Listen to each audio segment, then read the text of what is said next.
Namaste, welcome to Triple T Academy YouTube platform. Our vision is to impart exceptional knowledge to young minds of our nation.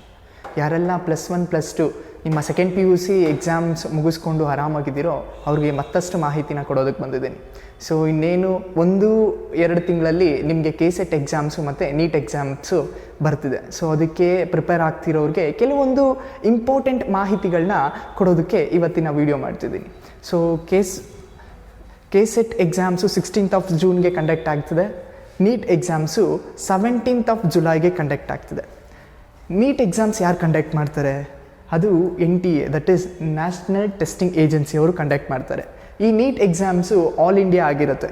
So ಯಾರೆಲ್ಲ medical ಕೋರ್ಸ್ನ ತೊಗೊಬೇಕು, that is MBBS ಅಥವಾ dental ಕೋರ್ಸಸ್ನ ತೊಗೊಬೇಕು ಅಂದ್ಕೊಂಡಿದ್ದೀರೋ ಅವ್ರಿಗೆ ಈ ನೀಟ್ ಎಕ್ಸಾಮ್ಸು ಕಂಪಲ್ಸರಿಯಾಗಿ ಬರೀಲೇಬೇಕು. ಈ ನೀಟ್ ಎಕ್ಸಾಮ್ಸಲ್ಲಿ ಯಾವ್ಯಾವ ಸಬ್ಜೆಕ್ಟ್ಸ್ ಇರುತ್ತೆ? Physics, chemistry, botany and zoology. Next KCET. ಈ KCET exams 16th June conduct ಆಗ್ತದೆ. ಇದನ್ನು ಯಾರು ಕಂಡಕ್ಟ್ ಮಾಡ್ತಾರೆ ಅಂದರೆ ಕರ್ನಾಟಕ ಎಕ್ಸಾಮಿನೇಷನ್ಸ್ ಅಥಾರಿಟಿ ಅವರು ಕಂಡಕ್ಟ್ ಮಾಡ್ತಾರೆ. ಸೊ ಇದು ಬರೀ ಸ್ಟೇಟ್ ಲೆವೆಲ್ಸಿಗೆ ಇರುತ್ತೆ. ಸೊ ಈ ಎಕ್ಸಾಮ್ಸಲ್ಲಿ ಯಾವ್ಯಾವ ಸಬ್ಜೆಕ್ಟ್ಸ್ ಬರುತ್ತೆ? Physics, chemistry, maths and biology. So NEET exams ಎಷ್ಟು ಕ್ವಶನ್ಸ್ ಇರುತ್ತೆ, ಯಾವ ಸಬ್ಜೆಕ್ಟಿಂದ ಎಷ್ಟು ಕ್ವಶನ್ಸ್ ಬರುತ್ತೆ ಅನ್ನೋದು ಈ ಸ್ಲೈಡಲ್ಲಿ ನೋಡೋಣ. ಸಬ್ಜೆಕ್ಟ್ಸ್: ಫಿಸಿಕ್ಸ್ ಸೆಕ್ಷನ್ಸ್ A ಮತ್ತು ಸೆಕ್ಷನ್ಸ್ B ಇರುತ್ತೆ. ಸೆಕ್ಷನ್ ಎಯಲ್ಲಿ 35 ಕ್ವಶನ್ಸ್ ಇರುತ್ತೆ ಆ್ಯಂಡ್ ಸೆಕ್ಷನ್ B ಯಲ್ಲಿ 15 ಕ್ವಶನ್ಸ್ ಇರುತ್ತೆ. Total 140 marks plus 40 marks, total is 180 marks. ಹಾಗೆ ಎಲ್ಲ ಸಬ್ಜೆಕ್ಟ್ಸ್ಗೂ ಸಹ ಇವಾಗ ಕೆಮಿಸ್ಟ್ರಿ ಆಗಿರ್ಬೋದು, ಬಾಟ್ನಿ ಆಗಿರ್ಬೋದು, ಝೂವಾಲಜಿ ಆಗಿರ್ಬೋದು. ಬಾಟ್ನಿನೂ ಸಹ ಸೆಕ್ಷನ್ A, ಸೆಕ್ಷನ್ B, ಝೂವಾಲಜಿನೂ ಸಹ ಸೆಕ್ಷನ್ A, ಸೆಕ್ಷನ್ B ಇರುತ್ತೆ. ಸೊ ಎಲ್ಲನೂ ಸಹ 35 marks, 15 marks, 35 marks and 15 question ಇರುತ್ತೆ. This is 140 marks, 40 marks, 140 marks, 40 marks. Your total NEET marks is total 720 marks. Sir, ಇಲ್ಲಿ ನೆಗೆಟಿವ್ ಮಾರ್ಕಿಂಗ್ ಇರುತ್ತಾ? ಹೌದು, ಖಂಡಿತವಾಗ್ಲೂ ನೆಗೆಟಿವ್ ಮಾರ್ಕಿಂಗ್ ಇರುತ್ತೆ. ಹೇಗೆ ನೆಗೆಟಿವ್ ಮಾರ್ಕಿಂಗ್ ವರ್ಕ್ ಆಗುತ್ತೆ? Negative marking is 0.25. ಅಂದರೆ ನೀವು 4 ಪ್ರಶ್ನೆ ತಪ್ಪು ಮಾಡಿದ್ರೆ ಒಂದು ಮಾರ್ಕ್ಸ್ನ ನೀವು ಕಳ್ಕೊತೀರಾ. ನೀವು ಆ ಕ್ವಶನ್ಸ್ನ ಅಟೆಂಡೇ ಮಾಡಿಲ್ಲ ಅಂದರೆ ಅದಕ್ಕೆ ಯಾವುದೇ ರೀತಿಯಾದಂತಹ ಮಾರ್ಕ್ಸ್ನ ನೀವು ಕಳ್ಕೊಳ್ಳಲ್ಲ, ಅಥವಾ ಅದಕ್ಕೆ ಯಾವುದೇ ರೀತಿಯಾದಂತಹ ಮಾರ್ಕ್ಸ್ನೂ ಸಹ ಅವ್ರು ಕೊಡೋದಿಲ್ಲ. ಸರ್, ಈ ಸೆಕ್ಷನ್ A, ಸೆಕ್ಷನ್ B ಏನು ಸರ್?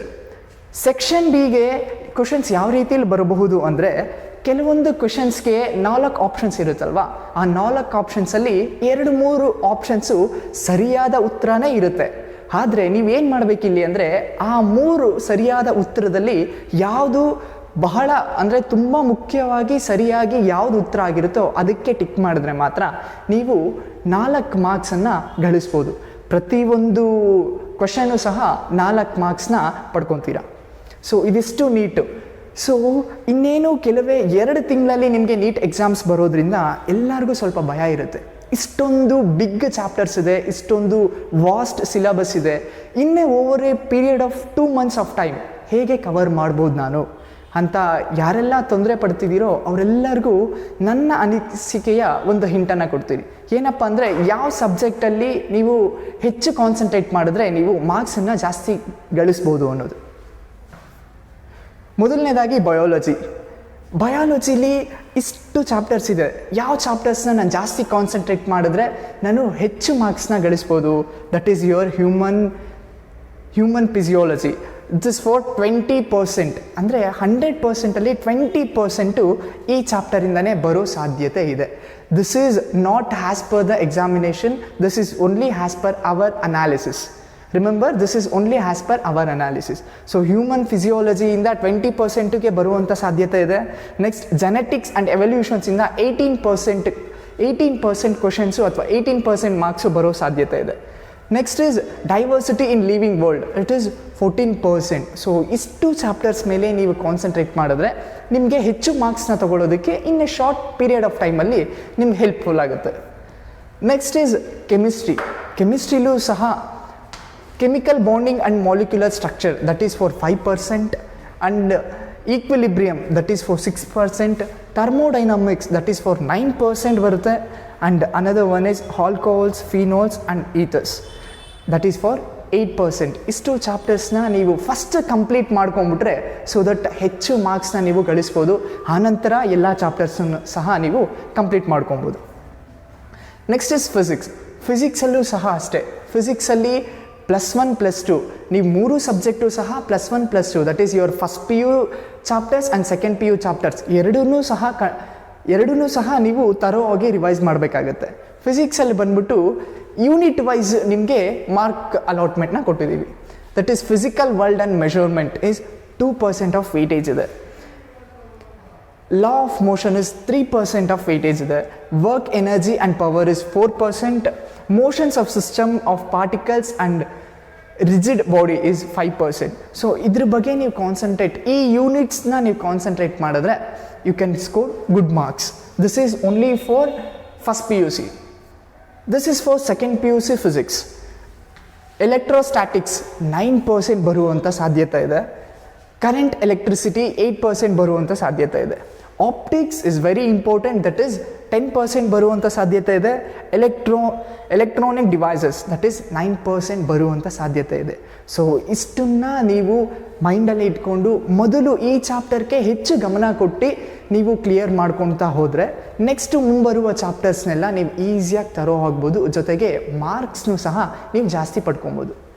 ನೆಕ್ಸ್ಟ್ ಕೆಸೆಟ್ ಬಗ್ಗೆ ಕೆಲವೊಂದು ಮಾಹಿತಿಗಳು. ಕೆಸೆಟ್ ಎಕ್ಸಾಮ್ಸ್ ಯಾವ್ಯಾವ ಸಬ್ಜೆಕ್ಟ್ಸ್ಗಿರುತ್ತೆ? ಫಿಸಿಕ್ಸ್, ಕೆಮಿಸ್ಟ್ರಿ, ಮ್ಯಾಥ್ಸ್ ಅಥವಾ ಬಯಾಲಜಿ. ಸೊ ನಾನು ಮೆಡಿಕಲ್ ಕೋರ್ಸ್ಗೆ ಹೋಗಬೇಕು ಅಂದರೆ ಬಯಾಲಜಿ ಬರುತ್ತೆ. ನಾನು ಇಂಜಿನಿಯರಿಂಗ್ ಕೋರ್ಸ್ಗೆ ಹೋಗಬೇಕು ಅಂದರೆ ಅಥವಾ ಬೇರೆ ಅದರ್ ಕೋರ್ಸ್ಗೆ ಹೋಗಬೇಕು ಅಂದರೆ ಮ್ಯಾಥಮೆಟಿಕ್ಸು ಬರುತ್ತೆ. ಸರ್ ಇದ್ರ ಜೊತೆ ಲ್ಯಾಂಗ್ವೇಜ್ ಪೇಪರ್ಸ್ ಬರಲ್ವಾ? ಖಂಡಿತವಾಗ್ಲೂ ಲ್ಯಾಂಗ್ವೇಜ್ ಪೇಪರ್ಸ್ ಬಂದೇ ಬರುತ್ತೆ. ನಾನು ಹಿಂದಿನ ವೀಡಿಯೋದಲ್ಲೂ ಸಹ ಹೇಳಿದ್ದೀನಿ, ಲ್ಯಾಂಗ್ವೇಜ್ ಪೇಪರ್ ಯಾವ ರೀತಿಯಲ್ಲಿ ಕಂಡಕ್ಟ್ ಮಾಡ್ತಾರೆ, ಯಾರಿಗೆ ಕಂಡಕ್ಟ್ ಮಾಡ್ತಾರೆ ಅಂತ ಹಿಂದಿನ ವೀಡಿಯೋದಲ್ಲೂ ಸಹ ಹೇಳಿದ್ದೀನಿ. ಸರ್ ಹಾಗಾದರೆ ಕೆಸೆಟ್ಟಲ್ಲಿ ನೆಗೆಟಿವ್ ಮಾರ್ಕಿಂಗ್ ಇರುತ್ತಾ? ಖಂಡಿತವಾಗ್ಲೂ ಕೆಸೆಟ್ಟಲ್ಲಿ ನೆಗೆಟಿವ್ ಮಾರ್ಕಿಂಗ್ ಇರಲ್ಲ. ಸೊ ಯಾವುದೇ ರೀತಿಯಾದಂತಹ ಭಯ ಬೇಡ. ಈ ಕೆಸೆಟ್ ಎಕ್ಸಾಮ್ಸು ಇನ್ನೇನು 1 ತಿಂಗಳಲ್ಲಿ ಆಲ್ಮೋಸ್ಟ್ 30 ಡೇಸಲ್ಲಿ ನಿಮಗೆ ಬರೋ ಸಾಧ್ಯತೆ ಇದೆ. ಸೊ 30 ಡೇಸಲ್ಲಿ ಇದನ್ನು ಸಹ ಹೇಗೆ ಕವರ್ ಮಾಡ್ಬೋದು ಅಂತ ಕೆಲವೊಂದು ಚಾಪ್ಟರ್ಸ್ನ ಮಾರ್ಕ್ಸ್ ವೆಯ್ಟೇಜಸ್ನ ನಿಮಗೆ ಕೊಡ್ತೀನಿ. ಮ್ಯಾಥಮೆಟಿಕ್ಸ್. ಸೊ ಮ್ಯಾಥ್ಸ್ನ ತುಂಬ ಜನ ಕಷ್ಟ ಅಂತ ಅಂದ್ಕೊಂಡಿರ್ತಾರೆ. No worries, you can easily crack this maths. So ಮೊದಲು ವೆಯ್ಟೇಜ್ ನೋಡ್ಕೊಳ್ಳಿ. ಸೊ ವೆಯ್ಟೇಜ್ ನೋಡಿಕೊಂಡು ನೀವು ಮ್ಯಾಥ್ಸ್ನ ಇನ್ನೂ ಈಸಿಯಾಗಿ ಹೆಚ್ಚು ಸ್ಕೋರನ್ನ ಮಾಡ್ಬೋದು. ಫಸ್ಟು ಸೆಟ್ಸ್ ಬಂದ್ಬಿಟ್ಟು ನಿಮಗೆ 8 ವೆಯ್ಟೇಜ್ ಬರುತ್ತೆ, 8 ಮಾರ್ಕ್ಸ್ ಬರ್ಬೋದು. Complex numbers and quadratic equations that is for 9 and binomial theorem that is for 9 and introductions of 3D geometry that is for 7. Next is matrices that is for 9. This is for your first PUC and this is for your second PUC. So ಇಷ್ಟು chapters ಮೇಲೆ ನೀವು ಮೊದಲಿಗೆ concentrate ಮಾಡಿ ಮಿಕ್ಕಿದ್ದನ್ನು ನಂತರ concentrate ಮಾಡಿದ್ರೂ ಸಹ ನೀವು ಹೆಚ್ಚು ಮಾರ್ಕ್ಸನ್ನು ಗಳಿಸ್ಬೋದು. Next is your physics. This is for first PUC. First PUCಲಿ ಯಾವುದು? ಮೊದಲನೇದಾಗಿ ನಿಮಗೆ ಗ್ರಾವಿಟೇಷನ್ಸ್ ಇದೆ. ಗ್ರಾವಿಟೇಷನ್ಸೇ 8 ಮಾರ್ಕ್ಸ್ನ ಬರ್ಬೋದು ನಿಮಗೆ ಗ್ರಾವಿಟೇಷನ್ಸಲ್ಲೇ. ಉಳಿದಿರ್ತಕ್ಕಂಥದ್ದೆಲ್ಲ 7 ಮಾರ್ಕ್ಸ್ಗೆ ಬರ್ಬೋದು, 4 marks, 3 marks and 2 marks. Remember once again I repeat, this is for our analysis. ನಮ್ಮ ಅನಾಲಿಸಿಸ್ ಪ್ರಕಾರ ಇಷ್ಟು ಮಾರ್ಕ್ಸ್ ಈ ಚಾಪ್ಟರಿಂದ ಇಷ್ಟು ಮಾರ್ಕ್ಸಿಗೆ ಬರಬಹುದು ಅನ್ನೋದು ಒಂದು. ನೆಕ್ಸ್ಟು ಸೆಕೆಂಡ್ PUCಗೆ magnetism and matter for 7 marks, alternative current for 7, electromagnetic inductions for 6 and communication systems for 3 marks. So ಇದನ್ನು ನೀವು once again ನೀವು ತರೋ ಆದರೆ it will be easy for you to score a very good marks. Next is chemistry. Again chemistryಲಿ some basic concepts of chemistry. ಯಾರೆಲ್ಲ neat ಮತ್ತು ಕೆಸೆಟ್ಗೆ prepare ಆಗ್ತಿದ್ದೀರೋ once ನೀವು ನೀಟಿಗೆ prepare ಆದರೆ it's very easy for you to crack your KCET exams too. So ಯಾರೆಲ್ಲ ಎರಡಕ್ಕೂ prepare ಆಗ್ತಿದ್ದೀರೋ ನೀಟಿಗೆ ಜಾಸ್ತಿ ಹೆಚ್ಚು ಕಾನ್ಸಂಟ್ರೇಟ್ನ ಮಾಡಿ. So ಅದರಿಂದ ನೀವು ಕೆಸೆಟ್ನ ಈಸಿಯಾಗಿ ಕ್ರ್ಯಾಕ್ ಮಾಡ್ಬೋದು. Classifications of elements and periodicity in properties that is for also 8 marks. Second PU ಚಾಪ್ಟರಿಗೆ ಬಂದರೆ solid state for 7, solutions for 7, alcohol, phenols and ethers for 7. So ಇದಿಷ್ಟು ಸಹ ನಿಮ್ಮ ಒಂದು ಕೆಮಿಸ್ಟ್ರಿ ಸಬ್ಜೆಕ್ಟ್ಸ್ನ ಮಾರ್ಕ್ಸ್ ವೆಯ್ಟೇಜ್ ಆಗಿರುತ್ತೆ. Next, your biology. Biology is also very important for medical students. Photosynthesis 5, plant growth and development 5 ಮಾರ್ಕ್ಸಿಗೆ ಬರಬಹುದು, plant Kingdom again 5 ಮಾರ್ಕ್ಸಿಗೆ ಬರ್ಬೋದು. And again here is human reproduction 7 marks, microbes in human welfare is 6 marks. Almost ಇದರಲ್ಲಿ 5 marks 6 marks 7 ಮಾರ್ಕ್ಸ್ಗೆ ಜಾಸ್ತಿ ಕ್ವಶನ್ಸ್ನ rice ಮಾಡ್ಬೋದು. So ಇದ್ರ ಮೇಲೆ ಸ್ವಲ್ಪ ಹೆಚ್ಚು ಕಾನ್ಸಂಟ್ರೇಟ್ನ ನೀವು ಮಾಡಬೇಕಾಗತ್ತೆ. ಸೊ ಇದಕ್ಕೆ ಅಂತಲೇ our triple T academy is conducting a crash course for both KCET and NEET students. KCET 34 ಡೇಸ್ನ ಕ್ರ್ಯಾಶ್ ಕೋರ್ಸ್ನ ಕಂಡಕ್ಟ್ ಮಾಡ್ತಿದ್ದೀವಿ and NEET for 60 days of crash ಕೋರ್ಸ್ನ ಕಂಡಕ್ಟ್ ಮಾಡ್ತಿದ್ದೀವಿ. So our triple T academy located in Peenya and Vijayanagar. Board ಮೇಲೆ display ಆಗ್ತಿರ್ತಕ್ಕಂಥ ನಂಬರ್ಗೆ ನೀವು contact ಮಾಡಿ ಎಲ್ಲ ಡೌಟ್ಸ್ನ ಕ್ಲಾರಿಫಿಕೇಷನ್ಸ್ನ ಮಾಡ್ಕೊಬೋದು. ಜೊತೆಗೆ ಕ್ಲಾಸಸ್ ಬಗ್ಗೆ ಏನಾದರೂ ಡೌಟ್ಸ್ ಇದ್ದರೆ ಅದನ್ನು ಸಹ ನೀವು ಕ್ಲಾರಿಫಿಕೇಷನ್ಸ್ನ ಮಾಡ್ಕೊಬೋದು. Thank you.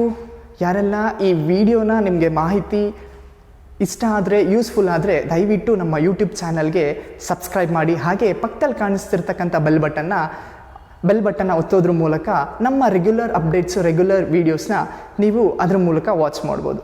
Thank you. Have a bright future.